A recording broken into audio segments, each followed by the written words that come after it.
Oke, selamat datang semuanya teman-teman dan narasumber kita. Selamat pagi menuju siang. Kembali lagi ke podcast tugas akhir kami mata kuliah Pemikiran Politik Indonesia dengan judul Tradisionalisme Islam. Sebelumnya kita ingin memperkenalkan diri dulu kali ya. Saya di sini Vici sebagai host dan teman saya ada. Saya Ali Akbar sebagai penanggap aktif. Saya Muhammad Gazi Putra Asad. Saya Fajrial Larashati. Saya Nurfanza Aditya Gozi sebagai penanggap aktif juga. Oke, saat ini kita pengen bahas tradisionalisme Islam di Indonesia ya. Dan kita kedatangan narasumber hebat kita, sejarawan dan juga penulis nih. Bukunya sangat-sangat amat banyak banget yang udah bagus-bagus juga nih. Ada Pak Erwin Kusuma, apa kabar Pak? Baik, terima kasih. Gimana Pak, perjalanan jauh banget gak nih Pak kesini nih Pak? Enggak sih, masih selatan ya. Masih selatan ya, masih aman berarti kita kesini ya. Oke, kita langsung aja kita bahas kali ya tradisionalisme Islam menurut di Indonesia. Tradisionalisme Islam itu kan datang sebelum adanya modernisasi Islam ya Pak ya. Yang dimana dia masih pemikirannya cukup kuat, cukup strict, cukup kekeh lah ya bisa dibilang. Yang dimana dia pengen Islam sebagai dasar negara kita. Betul seperti itu nggak sih Pak? Sebenarnya tradisionalisme Islam menurut pandangan Bapak tuh gimana sih Pak? Jadi selamat pagi semua ya. Jadi saya udah baca tornya juga, terus saya sampaikan ke Vici tadi. Ada beberapa yang harusnya diperbarui terkait dengan konsep apa itu tradisionalisme Islam dan sebagainya. Cuman mengingat ini sebuah mata kuliah ya, jadi wajar lah ya kita berproses bersama, belajar dari berbagai sumber dan pendapat yang mungkin akan kita ulas di pagi hari ini. Jadi dikotomi tradisional, modern itu kan ini ya pemikiran para ahli politik ya. Gitu kan. Ini kan kebetulan kuliahnya kan mata kuliahnya di ranah itu ya kan. Iya betul Pak. Jadi apakah itu tradisional, apakah itu modern, itu setelah ada pembahasan secara akademis sehingga orang mulai membuat kategori-kategori gitu. Yang ini Islam modern, yang ini Islam tradisional begitu. Tapi merujuk ke tor yang kalian bikin, sebenarnya Islam itu kan masuk itu di Indonesia abad 7-8 Masehi ya.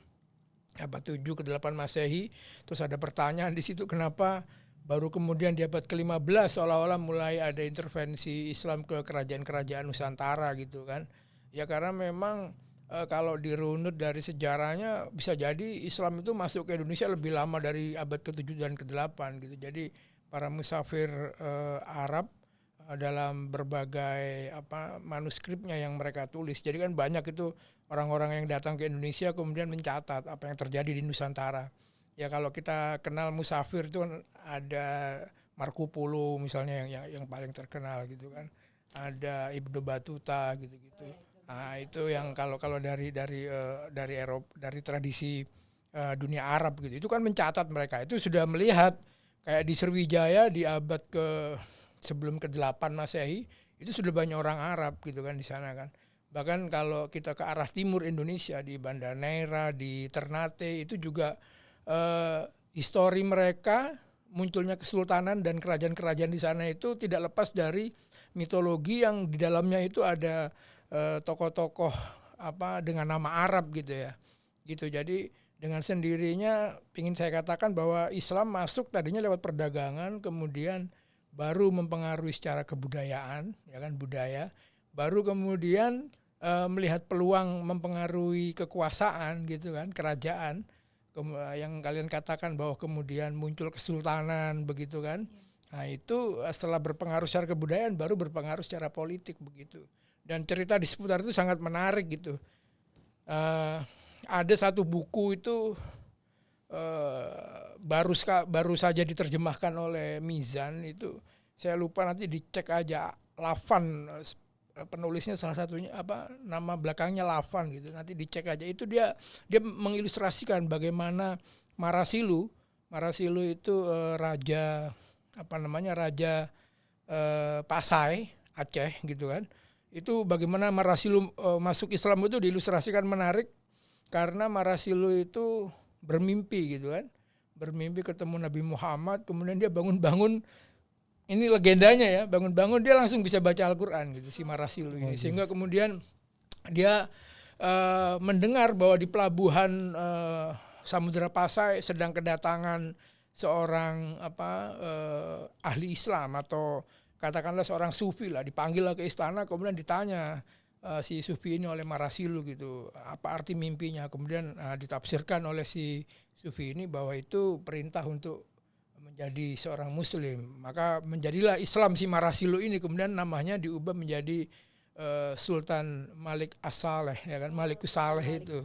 Jadi Al-Malik As-Soleh itu kan raja yang alim ya, raja yang soleh gitu.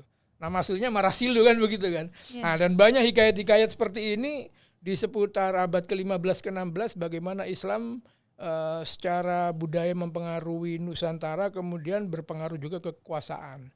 Baru nanti di abad modern itu, abad ke-20 ya, 1900 sekian gitu, itu baru muncul dikotomi Islam tradisional, kemudian Islam modern gitu. Itu rujukannya kan sangat banyak sekali ya. Ada kalau dari pemikiran orang Indonesia itu Prof. Deliar Nur misalnya. Deliar Nur membuat satu buku pemikiran politik Islam misalnya. Ada juga sebelumnya banyaklah peneliti-peneliti dari Barat yang mulai membuat dikotomi untuk memudahkan membuat kategori ya, untuk memudahkan identifikasi kelompok ya. Oh iya betul. Mana yang modern, mana yang tradisional. Itu sih kira-kira yang sebagai pembuka gitu. Oke, berarti itu kalau bisa dibilang tradisionalisme Islam itu tuh kayak biar mudah lah belajar Islam tuh gimana sih awalnya jadi, gitu ya Pak? Kalau saya tidak berbicara teori definisi ya gini ya, gitu nanti bisa kalian pelajari di buku-buku teks itu. Tapi yang jelas yang saya teliti saat ini lewat tulisan-tulisan surat kabar di periode 1920-an. Jadi kalian kalau ke Perpustakaan Nasional di lantai 23 itu di majalah lama itu khazanah pemikiran-pemikiran 1920-an itu banyak sekali surat kabar awal mula. Jadi yang seperti dibilang Ben Anderson ya dalam bukunya yang sangat terkenal ya kan, dia bilang bahwa nasionalisme itu antara lain, nasionalisme bangsa-bangsa itu antara lain dibentuk oleh munculnya dunia percetakan dan penerbitan ya kan. Jadi begitu ada surat kabar yang masif itu orang kan akhirnya membaca satu bahasa yang sama gitu kan, membaca informasi yang sama. Nah, itu muncul nasionalisme di situ, dan kemudian termasuk dari dunia Islam itu lahir tulisan-tulisan surat kabar dunia Islam, perempuan itu muncul di 1920-an itu sangat banyak sekali. Dan artefaknya sampai hari ini masih ada di Perpustakaan Nasional kita. Kalian bisa baca. Sepanjang saya baca di situ, dikotomi tradisional itu disematkan kepada kelompok Islam yang tadinya tidak mau menggunakan organisasi modern gitu. Jadi kan awal mula kebangkitan nasional itu kan pergerakan modern kita itu yang dianggap sebagai pergerakan nasional yang mulai modern itu sejak munculnya Budi Utomo tuh 1908 ya kan. Nah, dia membuat suatu organisasi politik gitu kan. Nah, itu kan ketika berorganisasi makanya langsung di label ini modern, ini menggunakan cara-cara modern. Nah, sementara di kalangan kelompok Islam ini ada kalangan tradisi, kalangan pesantren yang pendidikannya itu pendidikan pesantren, tidak mengenyam pendidikan barat. Karena di periode itu kan sudah kalian ingat ada politik etis ya. Politik etis itu politik pemerintah Hindia Belanda sengaja memang membuka pintu pribumi orang-orang Indonesia untuk belajar ke Eropa, ke dunia barat.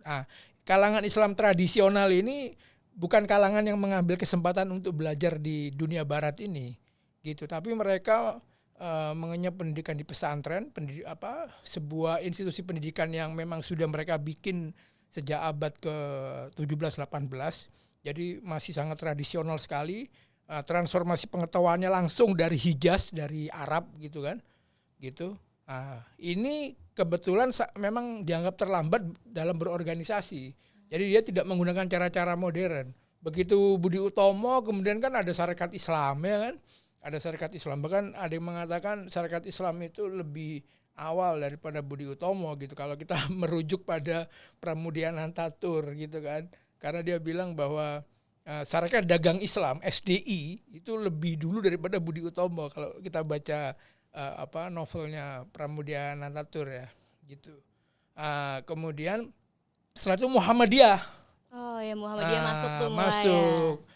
Ini Muhammadiyah itu sebenarnya kalau belakangan ini kan sudah ada filmnya itu yang menunjukkan bahwa Muhammadiyah dan Nahdlatul Ulama itu dari dua sosok yang sebenarnya satu wilayah pengetahuan ya, gitu. Iya, Yang Pak. satu Ahmad Dahlan, yang satu Kiai Hasyim Asy'ari. Dua-duanya satu guru itu di Iya, betul, Hijaz, Pak. gitu kan? Dan gurunya juga satu nasab gitu ke Nabi. Satu sanad lah, gitu. Satu sanad pengetahuan gitu. Iya betul. Nah, cuman bedanya yang satu Ahmad Dahlan menggunakan organisasi, jadi itu tools modern gitu, menggunakan organisasi, kemudian merekrut kelompok terpelajar yang hidup di kota gitu kan.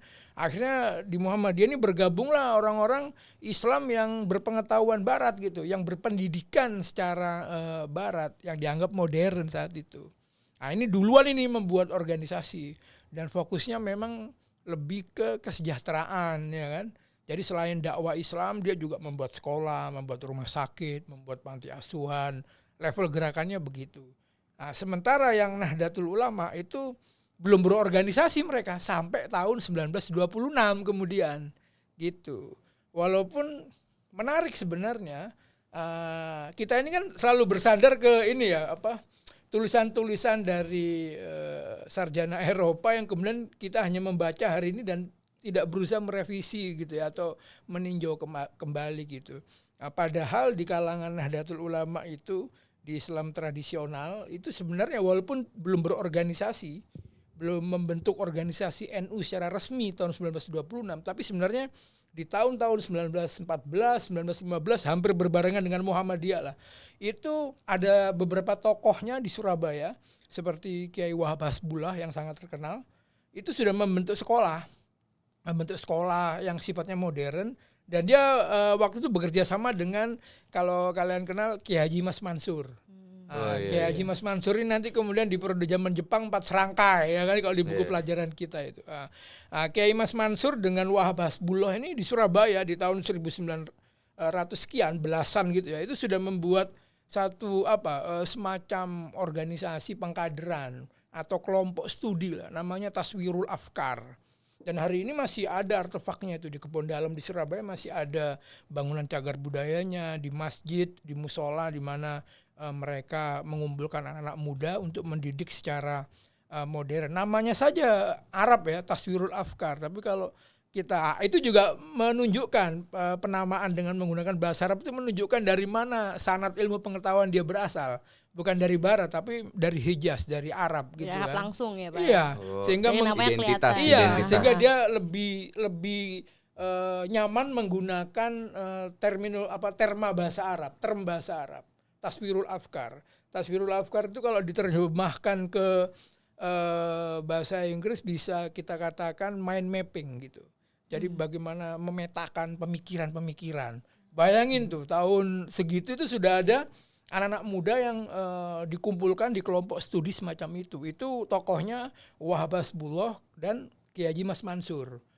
Kiai Haji Mas Mansur kemudian berkenalan dengan Ahmad Dahlan yang sedang datang dari Jogja ke Surabaya mencari kader Muhammadiyah. Akhirnya ketemu gitu ya Pak ya. Kemudian Mas Mansur direkrut untuk memimpin Muhammadiyah. Dan nanti pada berikutnya kalau kita baca di narasi sejarah kita, Mas Mansur ini yang kemudian menggantikan Kiai Ahmad Dahlan. Sementara Wahab Hasbullah, dia kemudian membujuk kiai-kiai NU yang Islam tradisional ini untuk membuat organisasi, dan baru bersepakat itu tahun 1926 dengan melahirkan Nahdlatul Ulama. Gitu. Ini yang kemudian dibilang ini kelompok Islam tradisional, ini kelompok Islam modern, karena itu tadi pertama yang satu menggunakan organisasi sebagai tools perjuangannya, yang satu belum, dan akhirnya berorganisasi juga. Yang kedua, dikotomi modern dan tradisional itu dilihat dari cara mereka berpikir, cara mereka berargumen gitu kan. Yang modern argumentasinya karena latar pendidikannya adalah pendidikan barat, pendidikan Eropa ya kan, di Belanda, di di Batavia, di Bandung, pokoknya latarnya bukan pesantren, tentu referensinya pemikiran-pemikirannya juga dari ranah pendidikan yang seperti itu, Barat. Nah, kalau yang Islam tradisi ini larinya memang ke kalau kalian sebutkan Quran hadis ya. Nah, sebenarnya tidak melulu Quran hadis. Kalau yang modern pun juga merujuk kepada Quran hadis, tapi dilengkapi dengan pengetahuan-pengetahuan lainnya dari dunia akademis non-Islam gitu kan. Nah, kalau yang Islam tradisi itu memang rujukannya adalah khazanah ilmu pengetahuan Islam yang memang hari ini terbukti sangat luas sekali. Hari ini kan mulai muncul tuh warisan-warisan pemikiran Islam itu. Kalau kalian ikutin di Twitter itu ternyata semua alim ulama Nusantara itu mempunyai karya-karya buku gitu. Nah, saya kemarin baru membuka buku yang diterbitkan oleh Gwyn Sekan itu pemerintah pendudukan Jepang tahun 1944. Itu sudah judul bukunya itu orang-orang terkemuka di Jawa gitu di zaman pendudukan Jepang. Bayangin Jepang itu sudah memetakan itu dan salah satu yang dipetakan adalah tokoh-tokoh agama. Nah, itu di situ ada namanya Ahmad Sanusi. Ahmad Sanusi itu ini bukan NU, bukan Muhammadiyah, tapi dia yang membuat Persatuan Islam, Al-Ittihad Al-Islamiyah, Sukabumi. Ya. Itu karya bukunya bisa 1 halaman penuh dia di dalam buku itu, listnya itu. Berarti dia nggak berpihak pada salah satu kelompok Islam ini, Pak? Bukan berpihak. Jadi dia tidak dikotomikan dalam modernisme atau tradisionalisme gitu dalam aliran besarnya gitu. Oh, berdiri di tengah-tengah. Jadi ya itulah kita kelemahan kita dalam mengkategori itu kadang-kadang kategorinya ada yang terlewat untuk dikategorikan. Iya, jadi bingung maksudnya kemana gitu ya. Kita mungkin si peneliti ini menganggap itu nggak signifikan, nggak penting karena tidak sebesar Muhammadiyah, tidak sebesar Nahdlatul Ulama ya si Persis ini ya kan, yang Kiai Ahmad Sanusi ini ajengan Ahmad Sanusi ini, Mamah Ahmad Sanusi kalau orang Jawa Barat bilang. Tapi sebenarnya jadi banyak mengkategorikan Al-Ittihad Al-Islamiyah itu persatuan Islam itu tradisional gitu loh. Gitu. Banyak mengkategorikan begitu. Nah, itu kategori-kategori akademisi barat saya bilang ya. Gitu. Walaupun sebenarnya pada perjalanannya kategori-kategori ini antara yang mana yang tradisional, yang mana yang modernis ini sebenarnya tidak begitu baku, enggak saklek. Gitu ya, nggak saklek. Tapi itu tadi penandanya awal mulanya dari cara berorganisasinya satu, ya kan. Yang kedua adalah cara ini istimbat, cara mengambil kesimpulannya, berargumennya. Yang satu menggunakan referensi-referensi dari pendidikan Barat, yang satu menggunakan referensi-referensi dari dunia Islam. Jadi seolah-olah kolot ya kan, misalnya misalnya dulu ulama NU menganggap orang bercelana, ya kan, kemudian orang menggunakan kemeja berdasi itu melanggar hadis Rasul man tasyabbaha biqaumin fahuwa minhum, ya kan ada hadis itu tuh. Siapa yang menyerupai suatu kaum dianggap bagian darinya. Dulu yang pakai celana, yang pakai kemeja, pakai dasi kan orang Belanda itu. Oh iya, ya kan, jadi orang kafir. Oh, kelihatannya kayak orang Belanda nih, orang kafir nih jangan-jangan gitu ya. Misalnya begitu, di dinamika pemikiran Islam tradisional sempat muncul yang begitu. Gitu. Karena dia tidak kurang bergaul dengan dunia Barat. Pergulatan pemikiran yang sama nggak muncul di Muhammadiyah misalnya, karena memang backgroundnya memang sudah biasa, dia mengenyam dunia Barat, bergaul dengan orang Barat. Makanya kalau kita lihat filmnya Hanung misalnya yang Ahmad Dahlan itu judulnya ya, itu kan digambarin bagaimana Ahmad Dahlan mengajar distopia, mengajar di sekolah Barat kan, di sekolah Belanda kan gitu kan. Jadi bukan di pesantren. Dari situ kemudian dia mengadopsi pendidikan yang serupa, klasikal begitu, ya kan, untuk sekolah-sekolah Muhammadiyah. Di Islam tradisional tidak ada pergulatan yang seperti itu. Mungkin itu kemudian dikategorikan sebagai ini tradisi, ini tradisional nih. Walaupun produk pemikirannya tidak melulu tidak melulu tradisional berikutnya. Itu seperti yang kalian tuliskan. Kenapa kok kemudian di tahun 1950-an NU mendukung Nasakom misalnya, Iya, ya kan? betul. Gitu kan. Kenapa tuh Ah, tiba-tiba masuk tuh ke pemerintahan gitu ya, Iya, Pak ya? yang harus kalian terangkan di dalam TOR itu, kalian kan menyebut Masyumi, NU dan Muhammadiyah. Iya. Ya. Nah, ini harus kita urai akarnya gitu. Harus kita urai akarnya di zaman Jepang sehingga nanti kita bisa ngomong di tahun 1950-an itu lebih clear gitu. Jadi teman-teman semua, zaman Jepang ini kan sebelum menduduki Indonesia tahun 42 sampai 45 kan sudah mengobservasi dulu apa sebenarnya yang bisa menjadikan orang Indonesia ini merasa menjadi saudaranya dia gitu kan.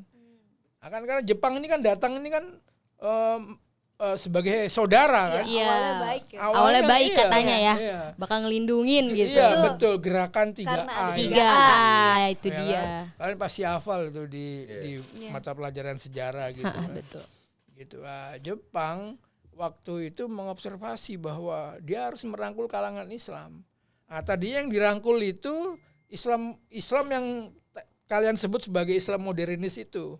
Jadi Islam yang basisnya di perkotaan yang dirangkul oleh Jepang pertama kali itu Abi Kusno dan kawan-kawan itu basisnya adalah Partai Sarekat Islam Indonesia PSI kalau nggak salah, PSII gitu. Sampai akhirnya kemudian Jepang sadar bahwa Islam di Indonesia itu kekuatannya nggak hanya ada di kota, tapi juga di desa-desa, di pedesaan. Maka dirangkullah Nahdlatul Ulama dengan figurnya Kiai Haji Hasyim Asy'ari gitu. Tadinya Hasyim Asy'ari ini sempat disalahpahami oleh Jepang karena dia, ini misalnya, dia sangat punya pendirian teguh tidak mau melakukan seikiri, tidak mau melakukan ibadah yang menghadap Menghadap Menghadap matahari ya. matahari, Ketika ada matahari menundukkan menunduk. gitu, itu dianggap musyrik oleh Hasyim Asy'ari kan. Iya. Karena dia tidak mau melakukan hal itu, dianggap oleh Jepang ini kan menentang kehadiran Jepang. Makanya Hasyim Asy'ari waktu awal kehadiran Jepang itu ditangkap, gitu, dijebloskan ke penjara dia. Itu tidak terjadi di kalangan kelompok Islam modern yang lain, yang di kota-kota, kecuali Buya Hamka. Buya Hamka. Buya Hamka itu terkenal sekali karena Buya Hamka ini termasuk orang yang keras sekali gitu. Jadi ada satu cerita dituliskan oleh Saifuddin Zuhri, itu ayahnya Menteri Lukman Hakim, Saifuddin, ya, Menteri Agama dulu. Itu ayahnya Saifuddin Zuhri ini banyak menulis tulisan-tulisan di periode Jepang dan zaman perang yang dialami, itu menceritakan Buya Hamka ini karena suaranya merdu ya waktu membaca Al-Quran gitu. Orang Jepang itu yang tadinya marah kalau mendengarkan Buya Hamka ngaji jadi nggak jadi marah dia. Jadi adem ya, hatinya Iya, langsung jadi, adem dengar gitu. suaranya, enak Antara banget. lain begitu. Jadi yang sangat terkenal waktu yang di penjara itu dua itu, Hasyim Asy'ari dan Buya Hamka. Itu kalau dikotomi modern dan tradisional, Hasyim Asy'ari dikategorikan sebagai dari kelompok Islam tradisional, Buya Hamka dari kelompok Islam Modernnya. modern. Dua-duanya sempat dipenjara karena dianggap menentang. Tapi dua-duanya kemudian dibebaskan oleh Jepang dan dirangkul untuk membuat satu perkumpulan ulama-ulama Islam. Muncullah Masyumi. Masyumi itu lahir di periode zaman Jepang. Itu singkatan dari Majelis Syuro Muslimin Indonesia, Masyumi. Jadi namanya agak ke-Jepang-Jepangan ya, tapi padahal itu singkatan dari bahasa Arab gitu kan, Masyumi, Majelis Syuro Muslimin Indonesia. Gitu. Ketuanya dipimpin oleh Kiai Haji Hasyim Asy'ari karena beliau sudah sepuh sekali, gitu, udah sangat tua sehingga tinggal di Jombang, maka action ketuanya PLT-nya kira-kira itu anaknya, putranya itu Wahid Hasyim. Wahid Hasyim, ayahnya Gus Dur, ayahnya Abdurrahman Wahid, gitu. Jadi kelompok Islam waktu itu di zaman Jepang ini baik yang modernis, baik yang tradisionalis sangat diperhatikan oleh Jepang dua-duanya, gitu. Jadi Kiai Haji Mas Mansur yang tadi saya ceritakan, pemimpin Muhammadiyah, itu dia diletakkan berorganisasi bersama Soekarno, bersama Hatta, bersama Suwardi Suryaningrat, Ki Hajar Dewantara membuat yang 4 serangkai itu. Nah, itu Muhammadiyahnya ditaruh di situ tuh Mas Mansur. Figur Muhammadiyahnya ada di Mas Mansur kan, itu ada di 4 serangkai. Sementara yang lain figur Islam tradisionalnya Hasyim Asy'ari, Wahid Hasyim ada di Masyumi gitu. Jadi dibagi. Gitu, dibagi jadinya ya. Perannya dibagi. Masuknya Ya, ke yang betul. 4 serangkai sama yang tadi Masyumi. Yang Masyumi. Nah, dua-duanya ada kelompok Islam di situ. Oke. Dibagi sedemikian rupa sampai kemudian Jepang berakhir, terus proklamasi kemerdekaan 17 Agustus 45. Itu beberapa saat setelah merdeka kita ada satu maklumat itu yang menyatakan bahwa akan segera diadakan pemilu dan dibentuk partai-partai politik, gitu kan? Iya. Nah, kelompok Islam yang tadi ada di Masyumi itu sekali lagi berkumpul kemudian memutuskan untuk membuat partai Islam namanya Masyumi. Tapi yang harus kita ketahui bahwa Masyumi di zaman Jepang itu berbeda dengan partai Masyumi yang lahir di zaman revolusi. Oh, beda. Beda gitu ya. Jadi kalau kalian nanya kenapa kok di zaman Nasakom kemudian NU hanya NU yang bergabung di Nasakom, di Nasionalis Agama Komunis, Masyuminya dibubarkan karena tadinya yang Masyumi, kalau Muhammadiyah dari awal memang sudah tidak berpolitik. Gitu. Setelah figur Kiai Haji Mas Mansur meninggal tahun 1945 atau 44, pokoknya Mas Mansur tidak sempat merasakan kemerdekaan secara inilah. Jadi dia meninggal, dia sakit di akhir mau merdeka kemudian meninggal. Itu figur Muhammadiyah itu diwakili oleh Ki Bagus Hadikusumo. Gitu, dan dia masuk ke PPKI bersama Wahid Hasyim bersama dengan 18 tokoh Indonesia lainnya yang membentuk Undang-Undang Dasar 45 itu. Tapi Muhammadiyah nggak berpolitik, beda dengan NU. NU berpolitik karena tahun 1952 NU menyatakan keluar dari Masyumi yang partai politik. Jadi beda ya Masyumi periode revolusi dengan periode Jepang. Kalau zaman Jepang Masyuminya itu Masyumi perkumpulan, majelis. Bukan partai Tapi politik. ada nggak Pak orang Masyuminya masuk ke partainya Pak? Lah ada. Banyak. Mayoritas tuh orang Masyumi yang zaman Jepang dulu iya, juga. Iya betul. Jadi itu diulangi lagi, cuman beda wadahnya. Kalau tadinya wadahnya majelis, yang kedua wadahnya partai politik. Ada ADART, ada macam-macam. Terus dalam struktur organisasi partai politik yang Masyumi tadi dibagi dua kan. Ada semacam istilahnya kalau di NU itu tanfidiyah, ada yang syuriah. Jadi ada dewan-dewan ulama ya yang tadinya itu mengatur partai. Ini isinya ulama-ulama semua ini. Di situ ada Hasyim Asy'ari, di situ ada Wabas Bulu, ada Ki Bagus Hadikusumo. Sementara yang menjalankan harian Masyumi itu kelompok Islam modern yang memang berpendidikan barat. Ada Muhammad Natsir di situ. Ya kan? Ada Sukiman. Jadi berkumpul di Masyumi tapi dibagi dua fungsinya. Yang ulama udah biar menjadi dewan syuro aja, menjadi dewan penasehat. Ya kan? Yang dituakan yang gitu dituakan. ya Pak ya, bisa dibilang. Yang muda-muda seperti Natsir, Sukiman. Mengeksekusi itu dia yang tuh mengeksekusi. bagian jalan-jalannya gitu. Tadinya ya. hubungan ini harmonis, ya kan? Tapi kemudian waktu Indonesia kan setelah NKRI sempat ada negara federal RIS, Ya, ada Republik RIS. Indonesia Indonesia Serikat. Kemudian menjadi negara kesatuan lagi. Apa negara kesatuan lagi ini kan kita menganut sistem parlementer, ya kan? Parlemen isinya partai-partai. Kelompok NU yang dalam Masyumi merasa, wah kok banyakan yang di parlemen orang-orang Islam yang berpendidikan Barat ya, yang Islam-Islam modern yang dulu backgroundnya bukan NU lah. Ya kan ada Muhammadiyah juga di situ, ada yang backgroundnya Persis, ada yang macam-macam lah. Pokoknya ada Muhammad Natsir yang memang tidak mempunyai basis massa tapi pemikirannya dekat dengan Hasan ya kan di Pasuruan gitu misalnya gitulah. Gitu di Bandung ya kan. Kelompok Islam kota yang berbackground pendidikan barat tapi dia seorang muslim yang baik gitu. Termasuk misalnya Muhammad Hatta. Kalian mau lihat figur Bung Hatta kan sama. Bung Hatta itu sangat religius. Islamnya kuat sekali. Ya kan dari pihak ayah itu semacam mursyid tarekat di daerah Bukit Tinggi Minangkabau ya kan. Tapi dia berpendidikan barat Hatta ini, Belanda. Ya kan? Jadi ada satu tulisan Deliar Nur itu di buku biografi politik Muhammad Hatta. Deliar Nur itu menuliskan bahwa Wahid Hasyim, putra Hasyim Asy'ari, ketika bertemu Muhammad Hatta di periode zaman Jepang, itu sangat terpukau dengan kesalehannya Muhammad Hatta. Sehingga Muhammad Hatta itu pernah ditawarkan untuk menjadi ketua NU. Oh, pernah tawarin tuh, Pak. Iya, Tapi dia menolak.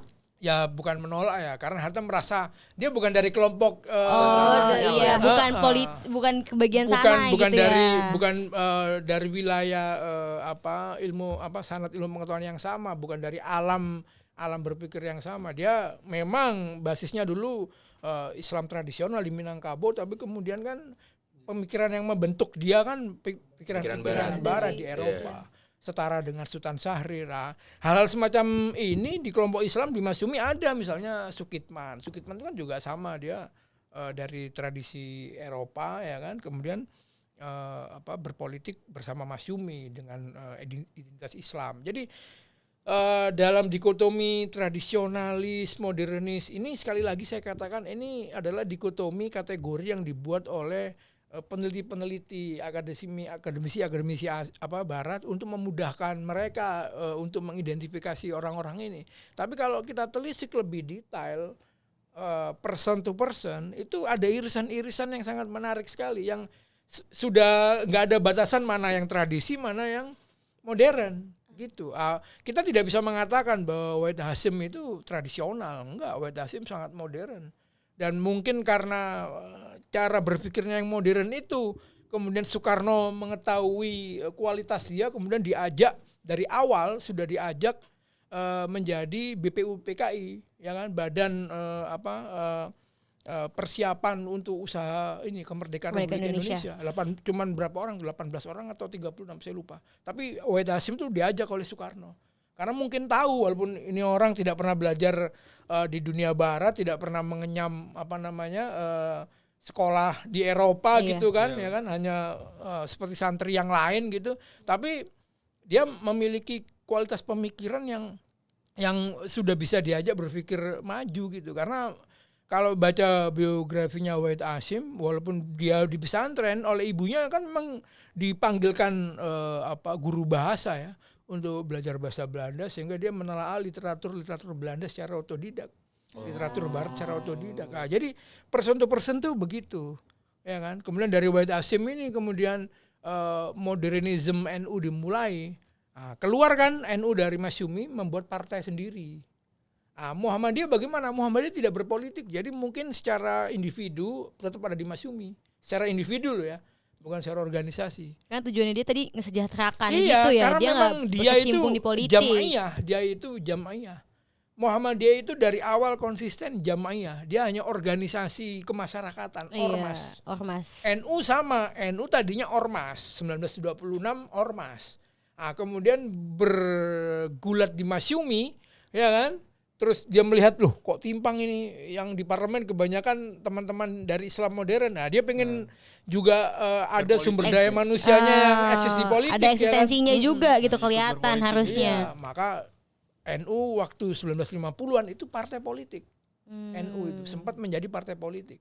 Gitu. Itu sampai kemudian dia bergabung di Nasakom. Kenapa kok bergabung di Nasakom? Teman-teman kalau membaca literatur di periode 1950-an itu Herbert Fate, Lancaster gitu ya.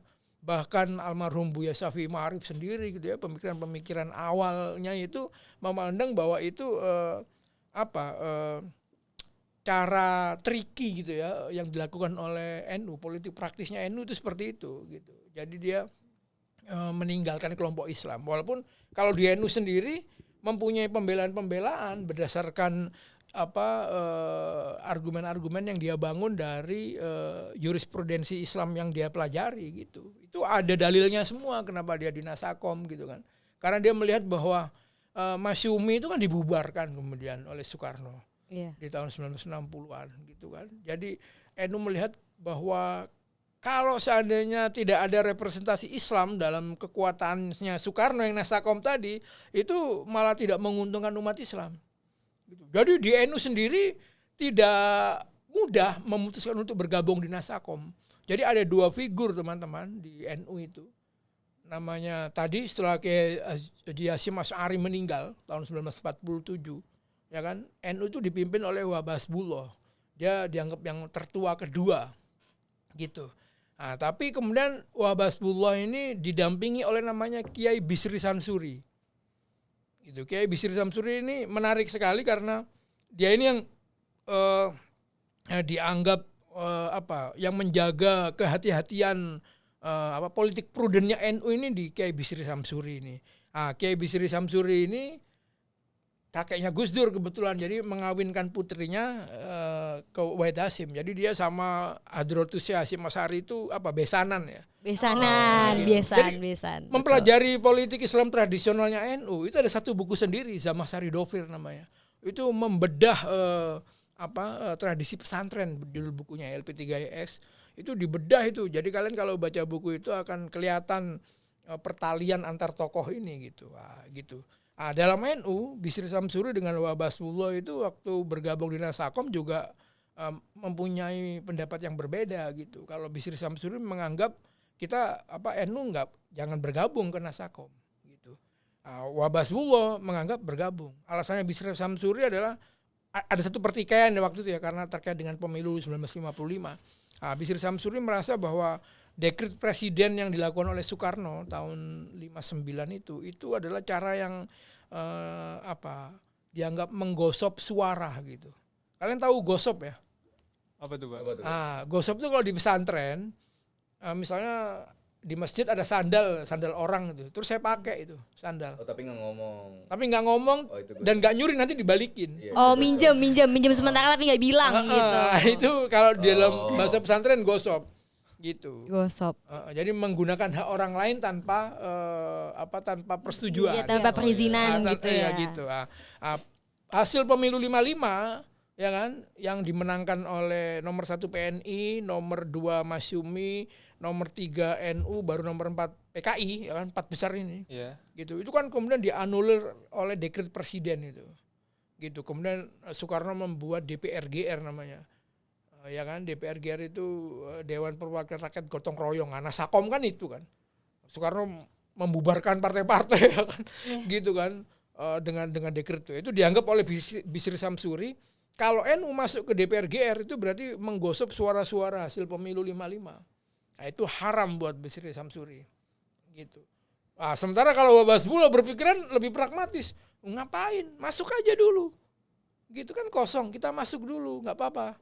Kita gunakan suara itu daripada digunakan oleh kelompok lain yang tidak pro terhadap, yang tidak sesuai dengan kepentingan Islam. Oh iya. Jadi niatnya membenahi dari dalam gitu. Membenahi dari dalam, alasan dia selalu begitu.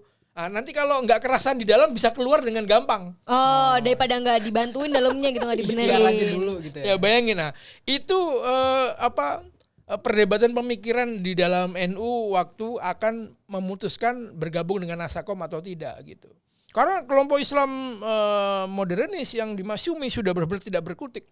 Tokoh-tokohnya dipenjarakan gitu kan. Partainya dibubarin bahkan oleh Soekarno ya kan, dianggap dibubarin. ikut pemberontakan PRRI Permesta, ya, dianggap gitu. Gitu kan. Jadi kemudian NU merasa wah ini harus ada di dalam gitu untuk kemudian mengimbangi. Jadi di Nasakom itu kemudian ada satu kondisi namanya jor-joran politik. Soekarno ada di sentral, di tengah, sementara ada tentara di satu pihak, ya kan? Gitu, ada nasionalis, ada komunis, ada NU Islam, gitu. Jadi ini bandul yang memperebutkan Soekarno, kan? Oh iya. Gitu. Kalau ditanya Soekarno PNI, bukan. Dia tidak pernah menyatakan dia PNI, Soekarno. Soekarno itu malah uniknya dia menyatakan bahwa saya Muhammadiyah. Dan saya mau mati dengan cara Muhammadiyah. Nah itu Soekarno. Muhammadiyah malah dia. Karena kita harus ingat Soekarno waktu diasingkan di Bengkulu, itu ketemu sama ayahandanya Bu Fatmawati, itu tokoh Muhammadiyah. Ahmadin, sekarang makamnya ada di Karet, ya kan, dekat makam Bu Fat. Nah itu salah satu mentornya Soekarno, tokoh Muhammadiyah. Sehingga Soekarno waktu di pembuangan di Bengkulu itu dia ngajar di sekolah Muhammadiyah di sana. Itu bayangkan, padahal Soekarno membubarkan Masyumi yang dianggap Islam modern, yang kalau kita kategorikan Muhammadiyah masuk di Islam modern, gimana?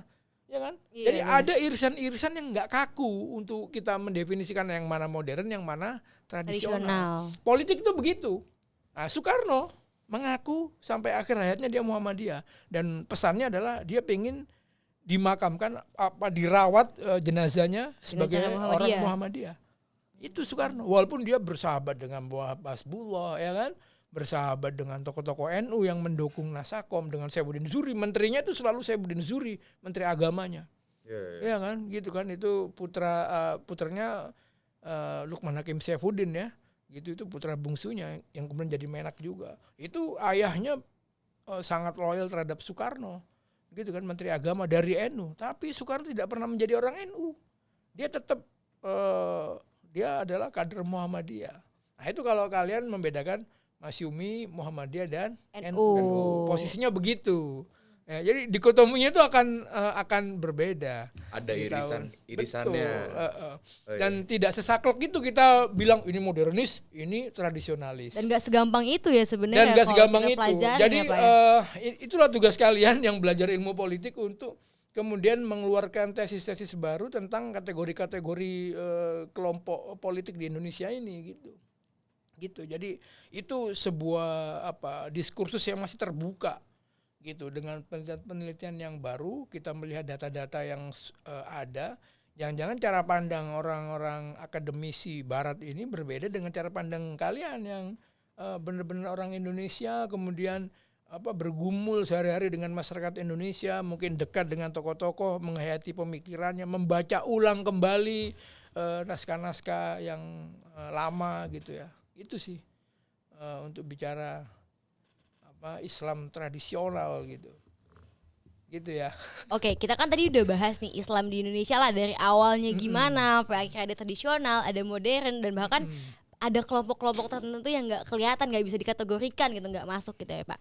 Bukan tidak bisa dikategorikan, tapi tidak dikategorikan Iya, oleh tidak dikategorikan. oleh si peneliti-peneliti ini gitu. Nggak ya. masuk gitu, yang dikonsumsi cuma Ya. dua ini. Saya tuh jadi, mungkin teman-teman sekalian juga jadi berpikir ya, ini kan Islam terus ya yang dapat spotlight lah di Indonesia. Itu tuh kelompok minoritas pada saat itu tuh gimana Pak? Apa dia merasa dikucilkan atau bagaimana Pak? Jadi itu sebenarnya sangat jelas ketika PPKI itu yang 18 orang itu kan representasi dari seluruh Indonesia itu. Di situ ada Ki Agus Hadikusumo dari Muhammadiyah, ada Wahid Hasyim dari NU ya kan. Ada Kiai Maskur mungkin ya dari NU juga. Kemudian ada Samratulangi dari Kristen, ada siapa lagi? Banyak tokoh Katolik juga ya, I.J. Kasimo di situ. Ada Hatta, yang saya katakan Hatta dari awal sangat nasionalis ya, bahkan ada yang mengkategorikan Hatta itu sosialis religius gitu-gitulah. Nah, dari situ dengan menyepakati Undang-Undang Dasar 1945 yang kemudian di dalamnya ada butir Pancasila yang tidak menggunakan kata Allah ya, tapi lebih netral gitu ya, Tuhan yang digantikan gitu. Dan itu perdebatannya nanti akan bicara tentang Piagam Jakarta dan lain-lain itu. Dari situ sebenarnya sudah terlihat bahwa bagaimana bagaimana kita meletakkan keindonesiaan kita di atas keragaman ini gitu. Nah, kalau soal spotlight itu karena memang ya mayoritas ya. Karena mayoritas kita ini umat Islam, dengan sendirinya spotlightnya ada di umat Islam gitu ya. Jadi bukan soal karena kita mengabaikan kelompok non Islam, bukan ya, karena memang dari awal ya spotlightnya itu. Kalau ada dikotomi yang keluar dari Islam modernis dan Islam ini kan dengan tradisional ini kan ada dikotomi juga antara Clifford Geertz yang dalam penelitiannya di Mojokerto yang membagi orang Indonesia itu ada priai, santri, dan abangan gitu kan.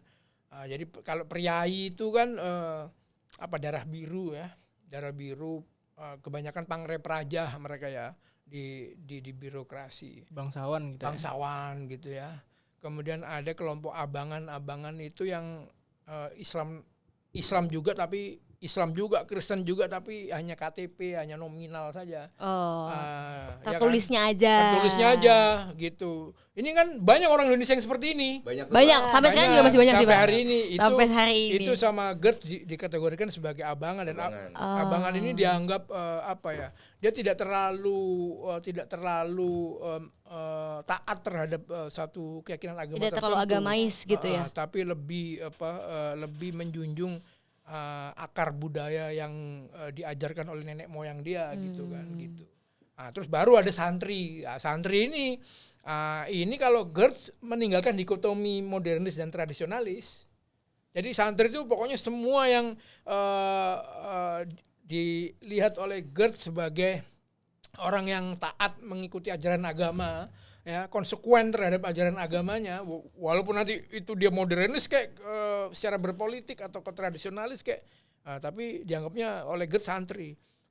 Kalau kita menggunakan kacamata ini, abangan santri ini, itu juga akan melihat sesuatu yang lebih menarik gitu, dan kalian bisa mempertimbangkan untuk membedah fenomena hari ini. Kita mau menggunakan yang mana ini dikotominya? Apakah dikotomi yang Islam tradisional, Islam modern, atau dikotomi yang dibuat GERD yang lebih umum, abangan sama santri gitu. Jadi gitu, kategori-kategori ini banyak pilihannya sebenarnya kalau di dunia ilmu politik gitu ya. Gitu. Ada juga kategori yang dibuat Herbert Fried antara orang yang seperti Soekarno itu lebih orientasinya ke massa gitu kan, ya kan? Tapi secara administrasi nggak detail. Kalau Hatta itu kurang digandrungin massa, tapi secara administrasi benar. Itu ada itu di Herbert Fried sama Lancaster, dia mengkategorikan seperti itu. Gitu. Jadi ada tokoh politik yang nggak bisa kerja, tapi kalau dia ngomong ini, wah, orang itu kayak tersihir dan mengikuti apa kata dia, ngedengerin gitu ya. Patuh gitu ya. Tapi secara detail pekerjaannya berantakan. Tapi ada tokoh politik yang bicara di mikrofon begini, bicara depan massa itu nggak bisa, ya kan? Nggak menarik. Tapi secara pekerjaan benar. Itu juga ada kategorinya. Jadi ada kelebihan dan kekurangannya masing-masing ya, Pak. Gitu. Jadi mau yang mana? Kalian juga bisa menciptakan kategori-kategori baru ya, yang muncul hari ini gitu kan, gitu kira-kira. Jadi gini, tadi kan udah dibahas mengenai bagaimana kaum minoritas gitu ya. Cuma kalau kembali lagi di masyarakat Islamnya itu, kenapa sih kita itu di Indonesia itu lebih condong ke Islam tradisional masyarakatnya? Apakah mungkin karena yang tadi pernyataan Bapak yang pertama bahwa Islam itu kan masuk dari budaya dulu baru ke kekuasaan. Jadi mungkin karena Islam tradisional ini kan gaya beragamanya ini kan dekat dengan budaya gitu ya. Kalau kita lihat di NU itu kan mereka itu kan dekat sama budaya-budaya Jawa misalkan gitu. Yeah. Apakah itu juga mempengaruhi menyebabkan NU itu lebih populer lah gitu di Indonesia dibandingkan lebih terlihat gitu ya. Muhammadiyah gitu. Itu sebenarnya suasana politik ya gitu. Suasana politik hari ini kebetulan menguntungkan Nahdlatul Ulama yang satu dekade ini mengusung Islam Nusantara itu. Okay. Ya kan? Tadinya kalau di zaman Orde Baru ya nggak gitu juga gitu. Jadi itu tadi, karena NU sebagai partai, ya kan, partai NU di tahun 1960-an, dia oleh Soeharto dianggap sebagai elemen yang secara politik itu aktif dan itu membahayakan. Tidak sesuai dengan politik pemerintahannya Soeharto yang pengen membuat floating mess saja gitu. Orang itu jangan terlalu banyak berpolitik tapi membangun kita gitu, profesional, bekerja. Itu politiknya Soeharto seperti itu. Muhammadiyah itu diuntungkan di periode itu karena dia nggak berpolitik di tahun 1960-an.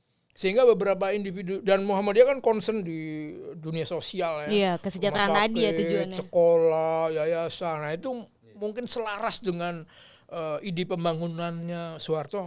Islam kayak gini aja, nggak usah berpolitik.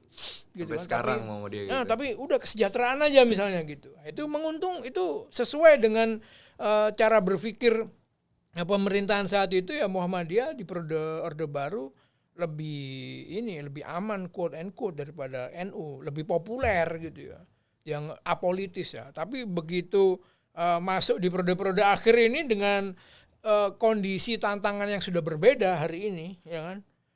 Radikalisme Islam semakin mengerucut, ya kan? Terus orang semakin melihat ajaran-ajaran agama itu hitam dan putih gitu kan. Betul. Bahkan ada rendang babi aja kita pusing 7 keliling kan. Panik sendiri Panik tiba-tiba. sendiri nge-labeling macam-macam gitu. Padahal banyak fenomena-fenomena yang ya itu biasa sebenarnya. Tapi tiba-tiba menjadi sebuah kegelisahan dan keresahan orang banyak gitu. Di titik itu muncul Islam Nusantara itu dianggap sebagai cara atau format pergaulan Islam yang pas gitu kan, baik di nasional maupun di dunia internasional misalnya ya karena tadi itu politik global dan politik di dalam ini mendukung itu, sehingga seolah-olah hari ini yang lebih populer akhirnya adalah apa yang dianut atau apa yang dilakukan oleh NU misalnya.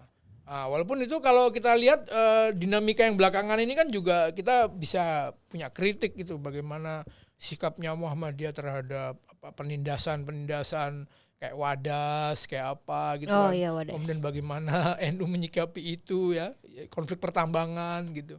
Ini hari ini masih sangat dinamis sekali gitu. Tapi kalau soal kehidupan yang kita ini menjunjung keragaman, toleran, memang harus diakui Islam Nusantara cukup tepat untuk memberikan kita formulasi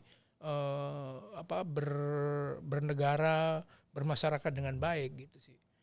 Kemudian kebetulan Islam Nusantara ini kan yang ngusung kan memang dari NU ya gitu. Itu situasi politiknya saja sih gitu. Dan setiap periode akan berbeda-beda gitu. Gitu. Oke, tadi kan Bapak sedikit nyinggung tentang radikalisme gitu ya Pak ya. Seperti kayaknya kita udah sering banget denger nih kalau pemikiran tradisionalisme Islam tuh terkadang di labeling kalau itu radikal, itu keras banget. Padahal sebenarnya nggak terlalu seperti itu kan ya Pak ya. Tapi sebenarnya menurut Bapak sendiri, apakah seradikal itu? Apakah seseram dan bisa dibilang sedip itu? Ya itu lagi-lagi sesuai dengan konteks zamannya gitu.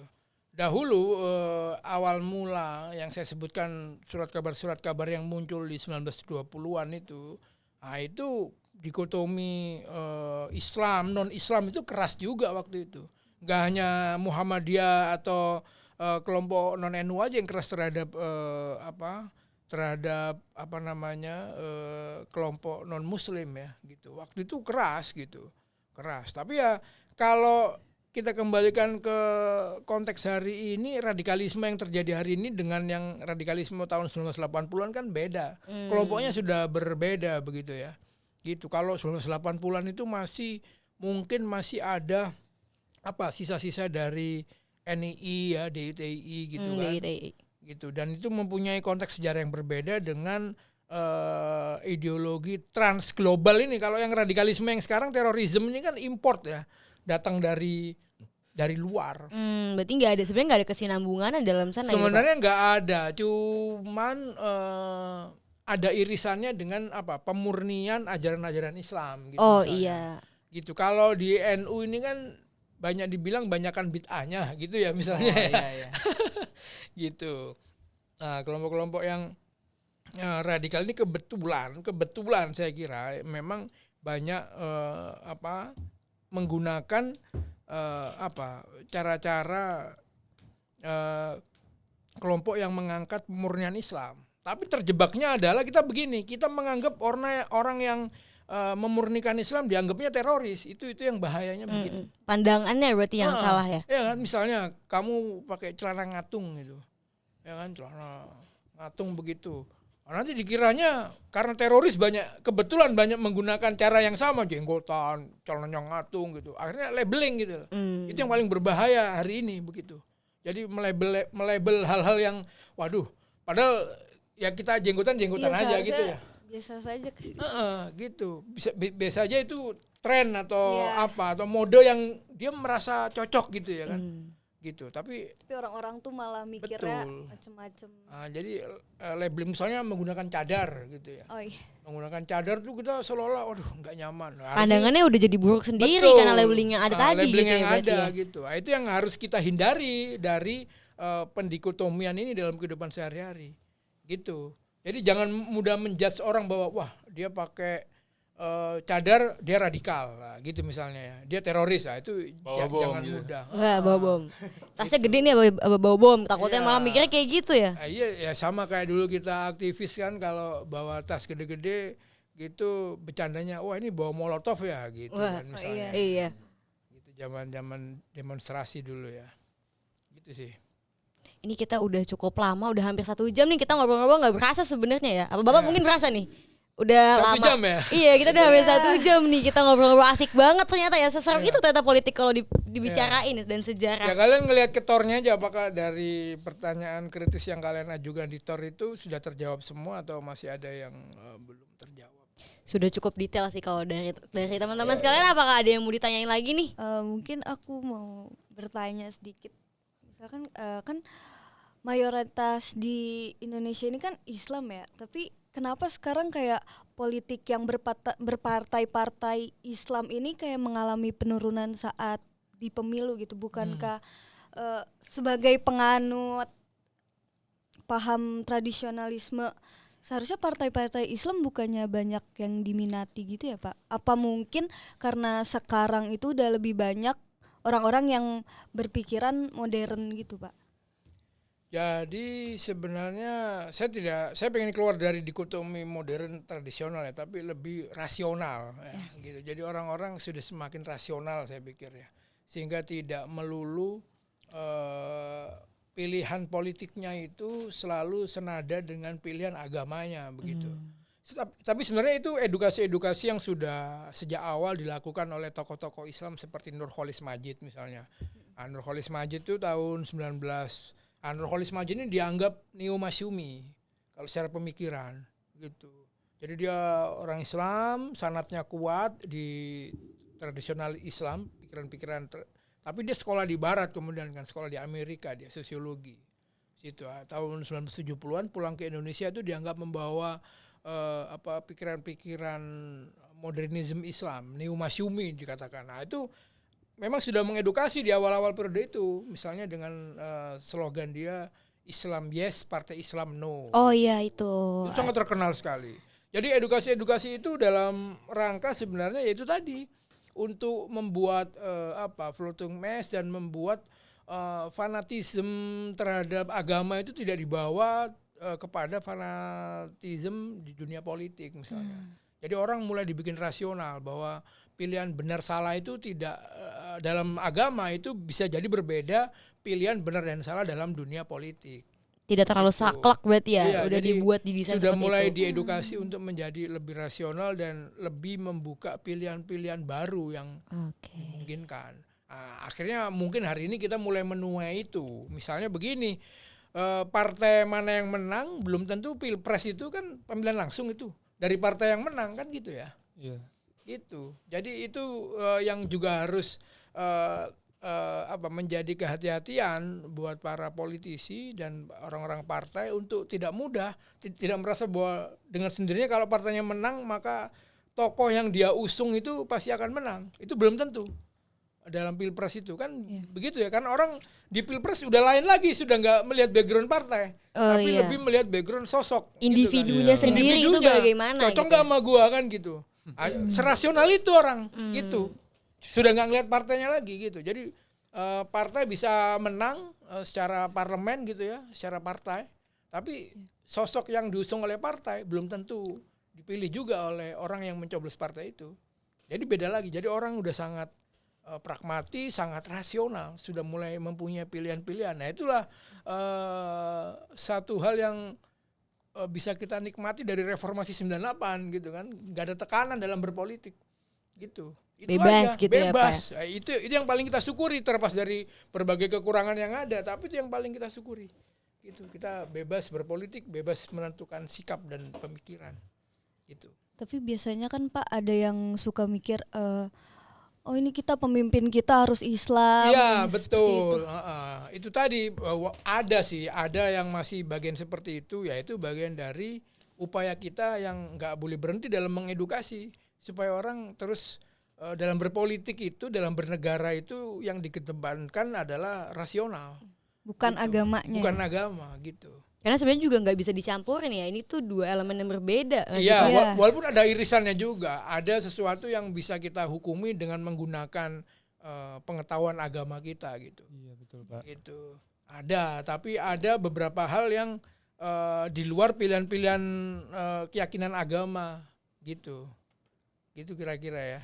Karena sebenarnya balik lagi Indonesia mayoritasnya Islam, bukan negara Betul. Islam Iya. gitu, yang dimana harus Muslim lah yang menjadi pemimpin karena kita bukan negara Islam. Itu sebenarnya yang dikalkulasi oleh tokoh seperti Amin Rais gitu ya. Kenapa Amin Rais waktu membuat partai di awal reformasi itu Partai Amanat Nasional bukan partai Islam, tapi partai kebangsaan. Partai Amanat Nasional itu bukan partai Islam. Dia bukan Muhammadiyah. Ya kan? Iya benar. Kita harus ingat itu loh, ya kan? Walaupun kemudian waktu Amin Rais karena dia tokoh Muhammadiyah seolah-olah PAN itu sangat Muhammadiyah banget gitu kan, itu soal lain. Tapi kemudian kan terbukti ada tokoh-tokoh Muhammadiyah lain yang membuat partai, misalnya Partai Matahari ya kan, Iya. terus apa lagi gitu. Tapi di situ Amin Rais itu salah satu tokoh yang konsisten mengatakan demokrasi Indonesia ini kalau benar, namanya demokrasi itu kan suara terbanyak yang menang, kan gitu kan? Betul, Iya. betul. Kalau memang benar ya orang ya yang Islam yang menang lah, orang yang terbanyak Islam secara statistik. Itu pikiran gampangnya Amin Rais itu begitu. Walaupun itu juga tidak bisa kita terima 100% karena ada juga orang-orang Islam yang sudah sangat rasional sekali, kadang-kadang pilihannya tidak kepada sesama muslim gitu kan. Iya. Gitu. Misalnya nih, ini maaf ngomong ini ya, bukan partisan ya. Fenomena muncul seorang Ahok ya. Ya, Iya. itu. Ya kan, Cina, Kristen ya kan. Tapi juga banyak kalangan muslim yang mendukung dia gitu. Itu kadang-kadang yang membatalkan argumen-argumen yang dibangun oleh tokoh-tokoh seperti Amin Rais tahun 98 gitu. Iya. Tapi itu hal yang wajar karena ya negara ini berproses, Pak. Ya kan, negara ini bukan benda yang sama tahun 45 sampai hari ini kemudian nggak ada dinamika itu. Itu yang kita dalam dunia dalam ilmu politik itu yang harus kita sadari gitu.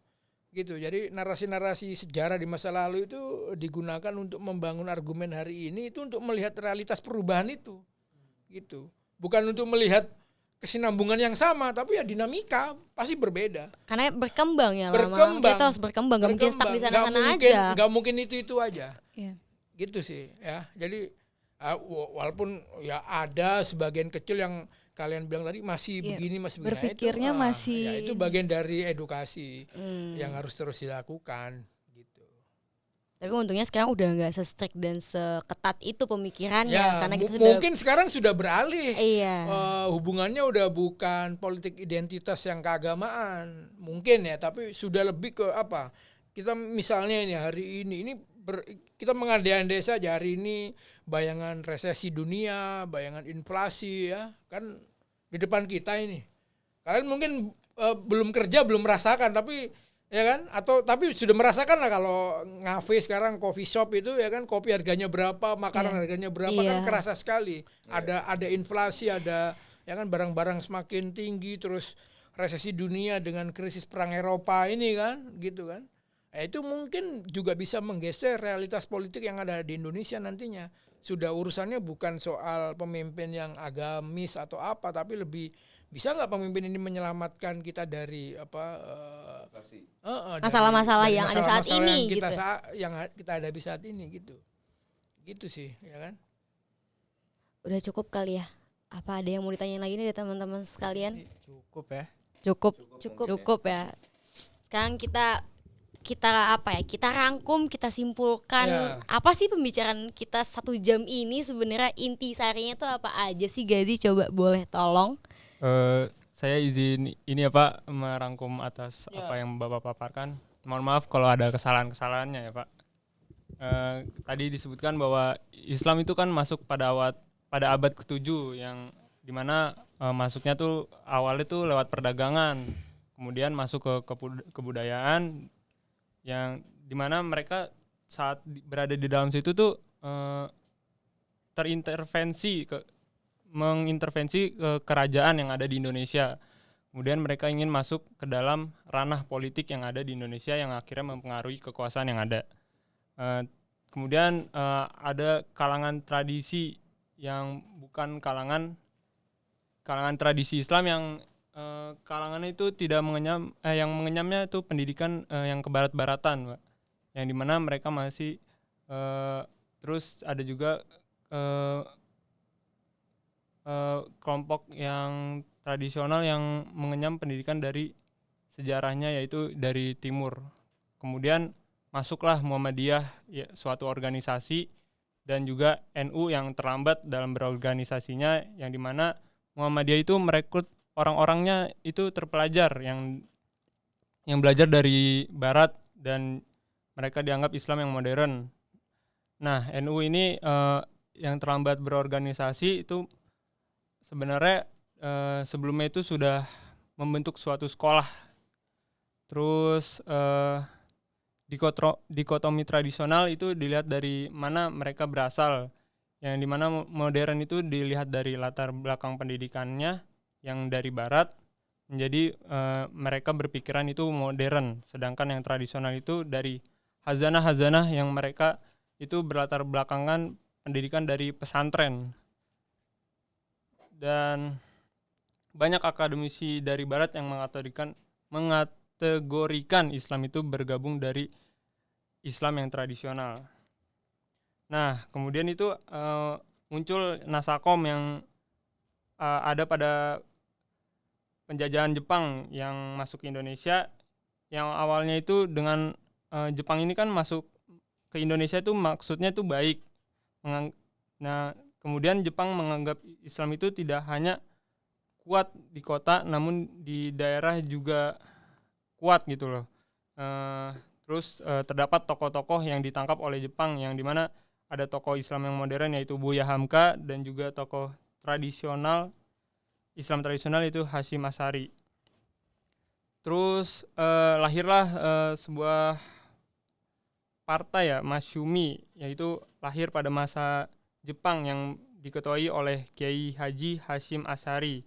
Namun ia bukan partai yang zaman Jepang itu Masyuminya. masih organisasi, Pak. Ya, organisasi. Masih organisasi, terus yang diketuai oleh Kiai Haji Hasyim Asy'ari. Namun karena dia dianggap sudah terlalu tua, dialihkan kekuasaannya kepada anaknya, yaitu Wahid Hasyim, yang dimana Wahid Hasyim ini ayah dari Gus Dur.